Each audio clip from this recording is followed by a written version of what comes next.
अल्पसंख्यकों के लिए बिहार में सेकुलर पार्टियां नहीं बल्कि सेकुलर गिरोह हो रहा है काबिज। बिहार में अल्पसंख्यकों के नाम पर सेकुलर पार्टियां नहीं बल्कि सेकुलर गिरोह काबिज हो रहा है।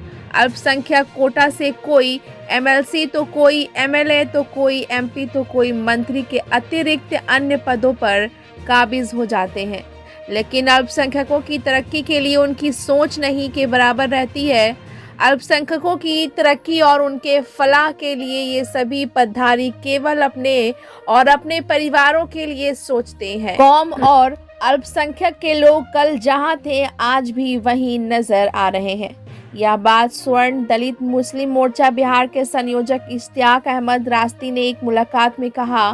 उन्होंने कहा कि अभी हाल में सरकार की ओर से अल्पसंख्यकों के हित के लिए बजट पास करना था, जिसमें अल्पसंख्यक एमएलए एमएलसी बोलना तो दूर बल्कि बैठक से 2 एमएलसी नदारत रहे, एक टोपी वाले तो दूसरा क्लीन।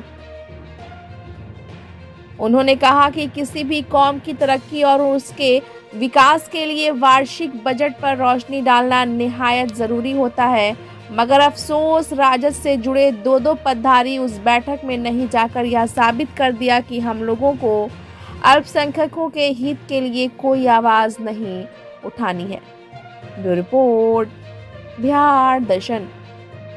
सबसे पहले माह रमजान के मौके पे आप लोग को मैं मुबारकबाद दे रहा हूँ, क्योंकि आप जान रहे हैं कि इस्लाम मजहब में इस माह का काफ़ी आला मर्तबा है। जाहिर चीज़ है कि सारे लोग रोजेदार हैं, तो एक रोजेदार से मैं आपसे रूबरू करा रहा, जिनका नाम ही है इश्तियाक अहमद रास्ती।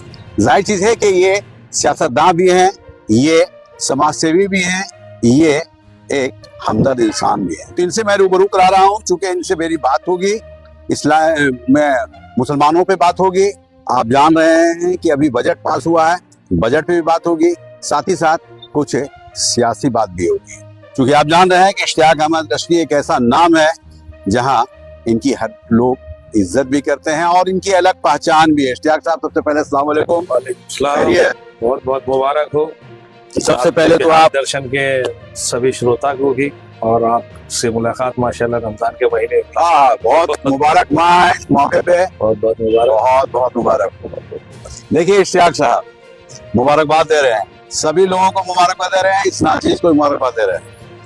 आज हम लोग में बात ये होगी कि अभी बजट पास हुआ है, मुसलमानों के फलाह के लिए बजट पास हुआ है।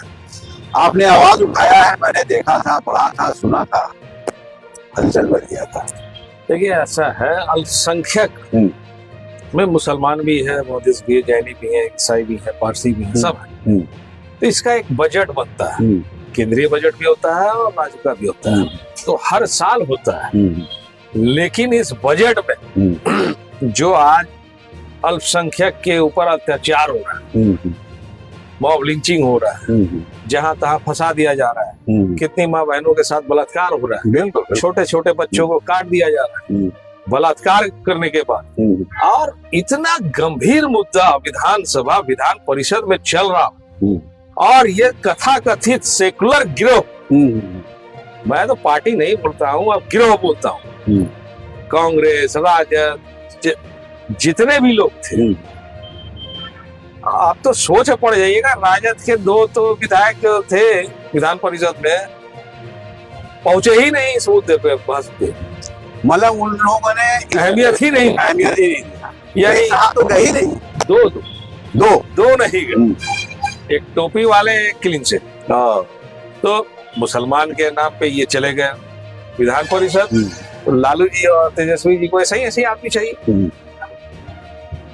इतना अहम मुद्दा, हम तो सोचे पड़ गए देख करके कि जदयू वाले बोल रहे हैं कि अरे भाई आप लोग खाली मुसलमान का वोट लेना जानते हैं, बहस कीजिए, डिबेट कीजिए और मुद्दा बनाइए, मुसलमान को क्या चाहिए। एक सवाल ये है कि जब 2 की बात आपने कर दिया है राजद से, तो 2 कौन?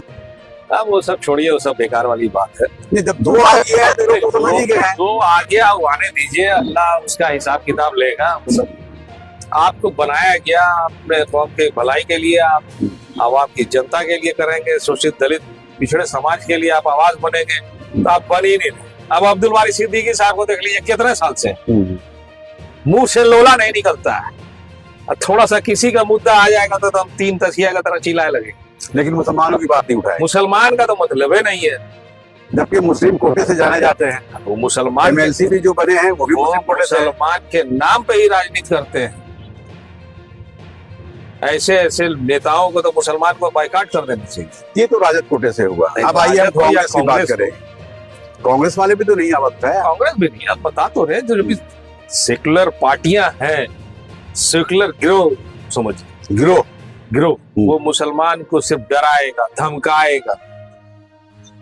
बीजेपी आ जाएगा, आरएसएस समझाएगा भी तो, आप हमारी पार्टी को वोट दीजिए, आप हमारी पार्टी को वोट वो दीजिए। समझाता ये है कि आ जाएगा भाजपा, आ जाएगा ये तो काटेगा मारेगा। अब काटता कौन है? मॉब लिंचिंग कौन किया भाई? मॉब लिंचिंग बिहार में या जहां भी हो रहा है, आप उठा करके देख लीजिए मॉब लिंचिंग करने वाला कौन है? बोल दे। हाँ हाँ बोलिए बोलिए। यही तो मैक्सिमम यादव है। यादव है। अब आप यादव को वोट दे रहे हैं, उसका विधायक बना रहे हैं, उसका सांसद बना रहे हैं, राज्यसभा भेज रहे हैं। साला यादव के नाम पे तो आप इतना कुर्बान है कि आप मॉब लिंचिंग तक होने के लिए तैयार। फिदा मॉब लिंचिंग तक हो जाए कोई दिक्कत नहीं। कोई दिक्कत नहीं। देखिए इश्तियाक साहब, चूंकि मैं बता रहा हूँ कि बेबाक इंसान का नाम है इश्तियाक अहमद रस्सी। जाहिर चीज है कि ये आवाज उठा रहे हैं, ये कहते नजर आ रहे हैं कि जितने भी सेकुलर पार्टियां हैं वो पार्टी नहीं बल्कि एक गिरोह है। और गिरोह का काम क्या है, इनके जुबानी मैं आपको सुना रहा हूँ। जाहिर चीज है कि अभी एक बहुत बड़ी यहाँ योजना पारित हुआ है और सबसे बड़ी चीज है कि बजट पास हुआ है, लेकिन बजट के लिए कोई मुसलमानों ने आवाज उठाना गलत समझा है या जुर्म समझा है, या ये कहा जाए कि मुसलमानों की आवाज उठाना मुनासिब नहीं समझा है। तो एक सवाल ये है कि क्या मतलब होना चाहिए बजट को? बजट पास हुआ, वक्फ का संपत्ति का अभी पूरा केंद्र से चल रहा है, सुप्रीम कोर्ट में आपका केस भी चल रहा है, बहुत सारी चीजें हैं। मुसलमानों की संपत्ति पे आज आ जाए, ये आ जाए, वो आ जाए, चल रहा है। अब जो है विपक्ष का काम ये होना चाहिए था कि सरकार पे हावी होना चाहिए था कि वक्फ की जितनी संपत्ति है वक्फ बोर्ड क्या कर रहा है। वक्फ बोर्ड बेच दे रहा है। अब मान लीजिए आपके बाप दादाओं ने संपत्ति आपको दिया तो वो तो आपकी चीज हो गई, बिल्कुल। और एक संपत्ति दिया वक्फ को आवाम के लिए, तो वो संपत्ति को देखभाल करने के लिए आपको वक्फ बोर्ड है, बिल्कुल। वक्फ बोर्ड में अधिकारी, चेयरमैन या मेंबर जो भी हैं वो कर क्या रहे हैं? क्या बैठ करके सिर्फ पैसा खा रहे हैं या माला माल हो रहे हैं? या माला माल हो रहे हैं?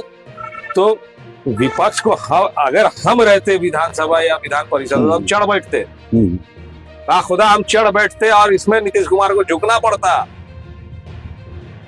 नीतीश जी ने रिकॉर्ड बना दिया, लेकिन जिनके जो चेयरमैन है वो भारत में पहली बार नमूना रिकॉर्ड बना दिया। हमने उनको तारीफ में मुबारकबाद दिया कि आप चाचा रिकॉर्ड बना दिए भारत में। इतने वर्षों तक कोई चेयरमैन नहीं रहा ही नहीं। या तो आप चुपचाप बैठ के काम कर रहे हैं, आप कुछ कर नहीं पा रहे हैं नीतीश जी के कहने पे, या क्या जो भी नहीं। मैंने तो देखा है कोई ऐसा चीफ नहीं आ रहा। खैर, जब तक दबाव नहीं बनता है तब तक चेयरमैन हो या बोर्ड की कमेटी हो एग्रेसिव नहीं होता है। विपक्ष जो है वह बोर्ड का मुद्दा नहीं उठाएगा। इसलिए नहीं उठाता है कि मैक्सिमम जमीनें जो है वह बोर्ड की वो यादव ने कब्जा कर लिया। सच्चाई ये तेजस्वी यादव कभी नहीं चाहेंगे कि मस्जिद और कब्रिस्तान में जो बैठे हुए हैं यादव कब्जा करके वो बोर्ड हटाए। लेकिन जब लालू यादव थे केंद्रीय मंत्री थे तो उन्होंने वक्त तो उठाया था कि लालू जी का समय से हम आवाज उठा रहे साथ, सीखा, सब चीज किया, चेला रहे, सब रहे। लेकिन हम लोग बात करते थे तो सुनते थे। अरे मनेर से लेके सिटी तक वीडियोग्राफी कराया हम लोगों ने। उस जमाने में हम लोगों के साथ रहते थे सैयद अलाउद्दीन साहब, मरूम हो गए बेचारे, इंतकाल करेंगे। बहुत नेक इंसान। उस जमाने में मोबाइल नहीं था, वीडियोग्राफर को पकड़ के लाते थे और सीडी बनता था। तो एक एक मस्जिद और इसका ला करके लालू यादव को थमा दिया था उन्होंने। लालू यादव की हालत खराब हो गई कि साला ये कुछ ही ले आया, क्या आ गया ये कुछ ले ले। अच्छा एक चीज ये बताइए कि आप हमेशा कौम की आवाज उठाते हैं, मुसलमानों की आवाज उठाते हैं, मुसलमानों की फलाह की बात करते हैं, कभी धमका धमकी डर मिला है? देखिए धमकी क्योंकि आप लोग बड़ा खुले रूप में बोलते हैं। धमकी बहुत आता है। हम हैं मुसलमान और नाम है इश्तियाक। इश्तियाक का मतलब होता है मोहब्बत करने वाला।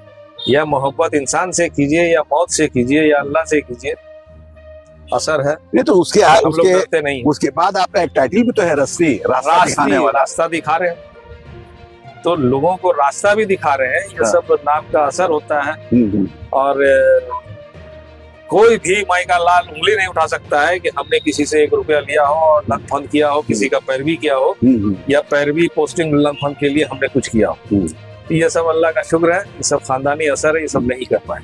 अच्छा, आप तो फुलवारी शरीफ में रहते हैं, माशाल्लाह खानगाही हैं आप, यही वजह है कि आप आवाज उठाते रहते हैं। एक सवाल ये है कि कुछ सियासत की बात हो जाए। जी, सियासत में जैसे अभी राज्यसभा खाली हो रहा है, तो क्या मुस्लिम कोटे से किसकी सेक्शन हमारा? देखिए हमें तो लगता है चौक जाएंगे सबके सब। राजद से कोई नहीं जा रहा है। अच्छा अच्छा, जदयू से भाजपा तो नाम आ रहा है। नहीं हाँ। मीना जी से बातचीत हुई थी मैडम से अभी 2 दिन पहले ही। देखिए उनके नाम को अगर बनाना है तो पहले से बोला जाता है कि आपके नाम को हम लोग भेज रहे हैं।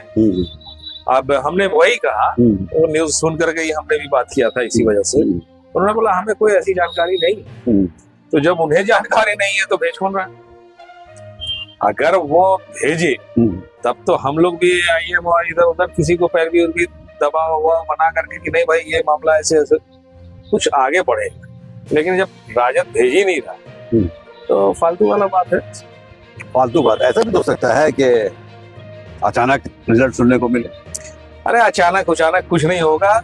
इस बार 5वीं सीट पे झारखंड की तरह होगा। अच्छा, पैसा खूब चलेगा, क्रॉस वोटिंग होगा, जदयू से कोई भी चला जाए। जदयू हाँ, 3 तो सीटें चाहिए उसको और वैसे तैयार है।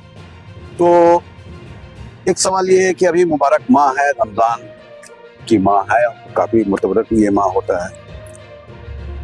मुसलमान काफी इसमें इबादत में लगे रहते हैं, आप भी माशाल्लाह उसी रंग रूप में हैं आप। एक सवाल ये है कि इस मुबारक माह के मौके पे क्या अपील करेंगे मुसलमानों से खास?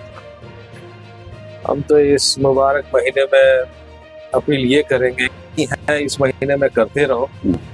अब भाई साहब आए थे बहुत दूर से तो इसलिए हमने इनको ना नहीं कहा, इस वजह से हम इनके सामने आ गए। पुराने भाई हैं, दोस्त हैं, बड़े हैं, भाई हैं, लेकिन इबादत में लगे रहिए।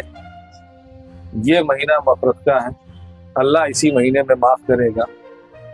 हर इंसान से कुछ ना कुछ गलतियां होती हैं और कभी कदार कोई गलती बहुत भारी भी पड़ जाती है। बिल्कुल, तो इसलिए अल्लाह माफ करने वाला है। सिर्फ मफरत की दुआ कीजिए, इबादत कीजिए, रोजा रखिए, सहर कीजिए और ईद के बाद कोशिश कीजिए कि हमने जो पिछला महीना रखा उसी रास्ते पे फिर हम कायम रहें। शैतान नहीं बनता, शैतान नहीं।